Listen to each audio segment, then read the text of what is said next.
Alhamdulillah, akhirnya sampai juga saya di ibu kota Nusantara IKN. Calon ibu kota barunya Indonesia yang dibangun di kawasan Kabupaten Penajam Pasir Utara dan Kutai Kartanegara, Kalimantan Timur. Yang menarik perhatian saya adalah kehadiran masjid baru dengan arsitekturnya yang unik dan mengusung konsep ramah lingkungan ini nih. Lihat deh, dari jauh aja sudah kelihatan anggun dan megah ya. Ada Pak Bas tuh. Itu loh mantan Menteri PUPR yang sekarang menjabat sebagai Ketua Otorita Ibu Kota Nusantara. Duh, pengen deh foto sama Pak Bas, idola saya nih. Pak, saya izin mau foto-foto sama Bapak ya Pak. Saya ngefans sama Bapak ya Pak, sampai 2 kali foto.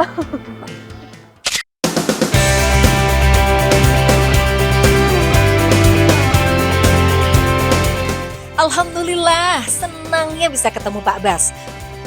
Mumpung ada Pak Bas, saya mau tanya-tanya soal Masjid Negara IKN. Pak Bas, mau nanya juga kenapa masjid ini dibangun di daerah ini? Jadi di IKN ini sejak urban design-nya ini merupakan kawasan religi. Jadi di sini merupakan kawasan yang akan dibangun semua rumah-rumah ibadah bermacam agama yang ada di Indonesia. Masjid, kemudian basilika untuk Katolik, Kristen gereja, nanti kelenteng, nanti ada vihara, ada pura. Ini semua ada di kompleks ini. Sekarang yang baru dibangun itu masjid dan basilika oleh Kementerian PU. Masya Allah, masjidku. Ternyata tempat ini sejak awal memang didesain sebagai kawasan religi. Semua agama akan saling terhubung di kawasan ini melalui jalur silaturahmi. Wah, perwujudan toleransi tinggi di Nusantara ya. Nah, kira-kira bagian masjid mana sih yang jadi favorit Pak Bas? Desainnya yang dome ini, biasanya kalau masjid kan rektangular gitu ya. Nah ini kan bulat gitu, jadi orang biasanya masuk sini beda gitu, membayar konsep beda. Tadi itu dengan karena kubahnya sendiri berbentuk sorban tadi. Memang sih kalau dilihat dari ketinggian, kubah Masjid Negara IKN atau yang sering disebut Masjid Nusantara ini tidak berbentuk dome seperti kebanyakan masjid lain ya. Ya, kubahnya malah tampak seperti sebuah sorban. Jadi makin penasaran deh dengan konsep arsitekturnya. Ternyata gulungan sorban ini merepresentasikan gerakan tawaf saat umat Islam mengelilingi Ka'bah di Masjidil Haram. Kubah itu sendiri itu digagas dari bentuk gulungan sorban yang kemudian dipadu-padankan dengan aktivitas tawaf pada ibadah haji. Dan kemudian kalau kita lihat dari udara nanti akan kelihatan bahwa konsepnya dia seperti galaksi Bima Sakti. Jadi putarannya searah putaran tawaf, tapi konsepnya sebenarnya ini adalah lahir dari gulungan sorban. Di Masjid Nusantara, sorban menjadi sebuah identitas keagamaan, penghormatan, serta keimanan. Sementara warna putihnya melambangkan kesucian, kerendahan hati, dan keagungan. Bentuknya yang berputar juga menyimbolkan laju kehidupan dengan satu titik keseimbangan. Tak hanya itu, desainnya yang melingkar juga melambangkan kerukunan berbangsa, bernegara, dan beragama dalam masyarakat Indonesia. Tak hanya kubahnya yang menarik perhatian saya, tapi juga menaranya yang tinggi menjulang. Uniknya lagi nih, Masjid IKN hanya memiliki satu menara saja yang merepresentasikan Allah yang Maha Esa sekaligus hubungan bumi dan langit serta manusia dengan penciptanya.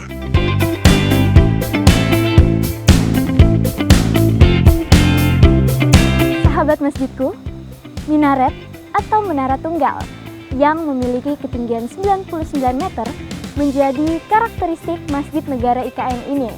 Karena mengartikan 99 nama Asmaul Husna.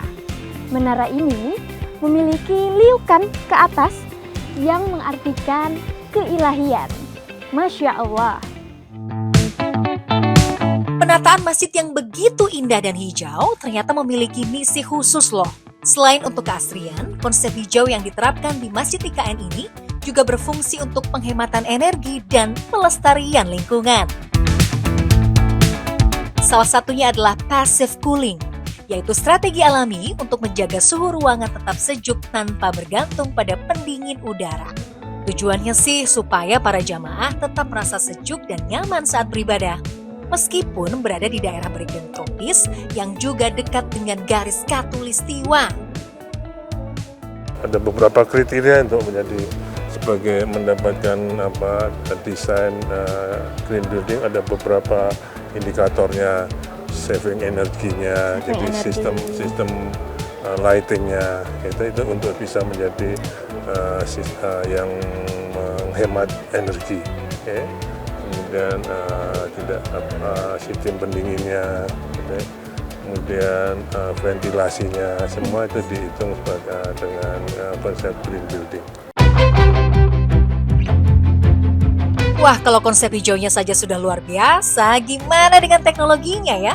Saya makin penasaran nih. Ternyata benar loh, Masjid Negara IKN juga sudah menggunakan teknologi canggih, salah satunya solar panel untuk pasokan listriknya tuh. Wow, makin kagum deh sama masjid ini. Bisa dibilang inilah konsep masjid modern masa depan.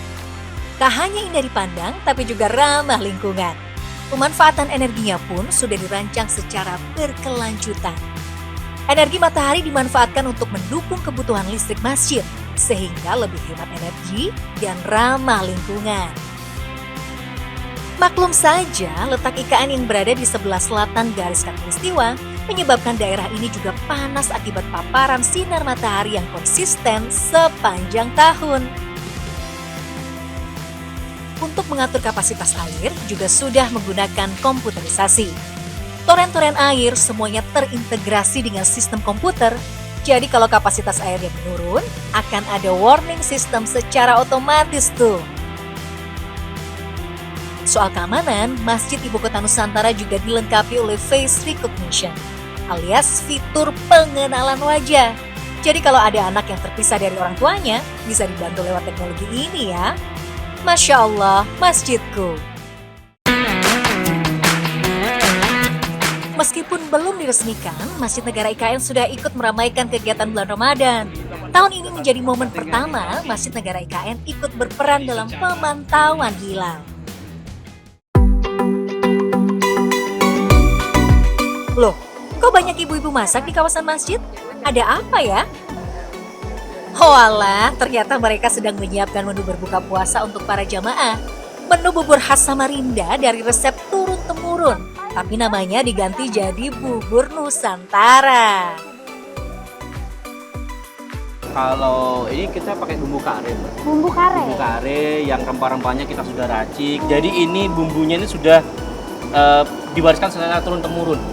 Jadi nggak ada perubahan, jadi kita bumbunya kita datangkan langsung dari pewaris bumbunya di Masjid Bakau. Memang lebih ke Timur Tengah rasanya, lebih ke Arab, iya. Cuma ada perbedaan di bumbu ininya. Menarik banget ya Pak. Siap, iya.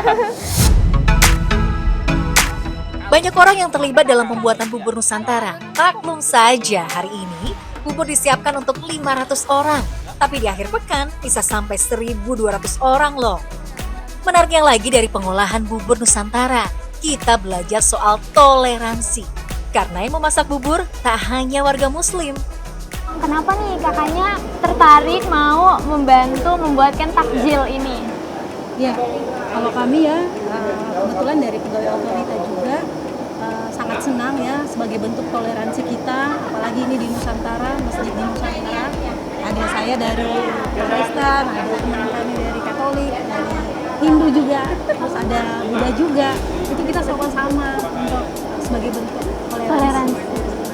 Masya Allah, berarti dari teman-teman saudara walaupun berbeda, tetapi toleransinya tetap satu sama lain saling membantu. Sip, akhirnya bubur sudah siap. Sekarang saatnya menunggu berbuka puasa.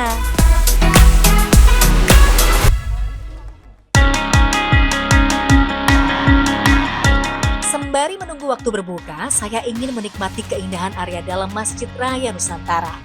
Wah, terlihat jelas bagian dalam masjid merupakan perpaduan antara arsitektur modern dan nilai-nilai Islami.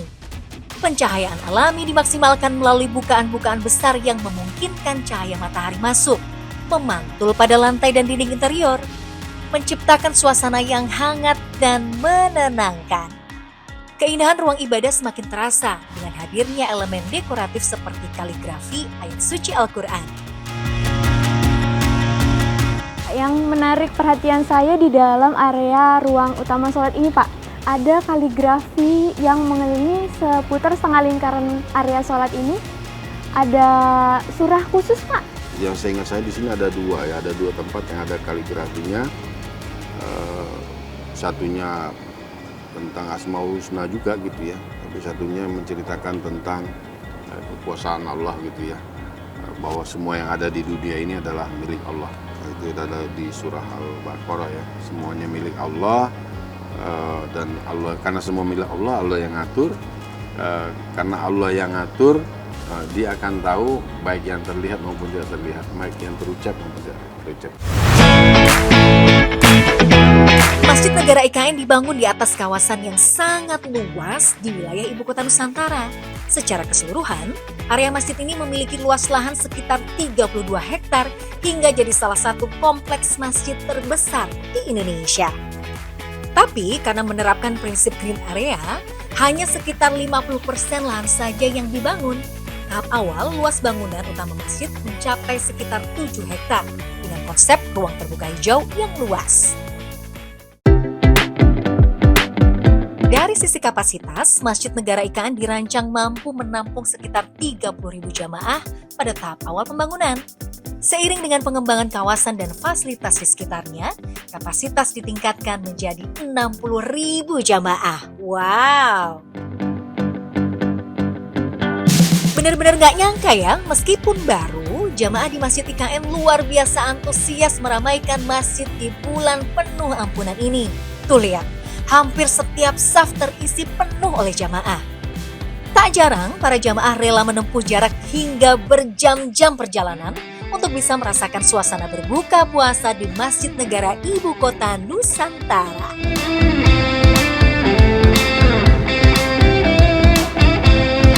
Ya, alhamdulillah ini ada kesempatan bisa berkunjung di sini, sekalian tadi buka bersama di sini. Rencana nanti lanjut insya Allah lanjut Isya di sini.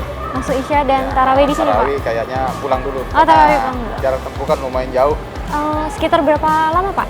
Kurang lebih perjalanan kalau nggak macet ini biasanya 1,5 jam lah. 1,5 jam. Iya, 1,5 jam. Kesan pertamanya pada saat datang ke masjid ini bagaimana, Pak? Kesan pertama ke sini tuh saya merasa kayak berada di dua kota suci, yaitu Madinah dan Mekah. Masya Allah, kenapa itu Bapak?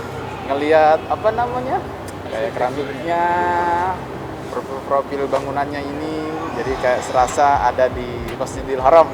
Masya Allah. Jadi rindu ke sana itu bisa terobati ke sini. Alhamdulillah, saya pun senang sekali akhirnya bisa datang ke IKN sekaligus merasakan berbuka puasa di Masjid Nusantara. Semoga Masjid Negara IKN bisa menjadi simbol harapan dan masa depan peradaban Indonesia ya. Dengan arsitektur yang indah, kawasan yang luas, serta konsep ramah lingkungan yang menyatu dengan alam. Pastinya, Masjid Negara IKN adalah ruang spiritual yang mempersatukan umat dari berbagai penjuru Indonesia. Masya Allah, masjidku.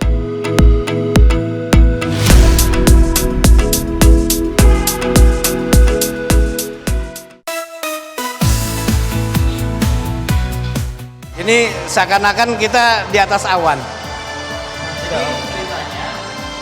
Ini tuh buruk.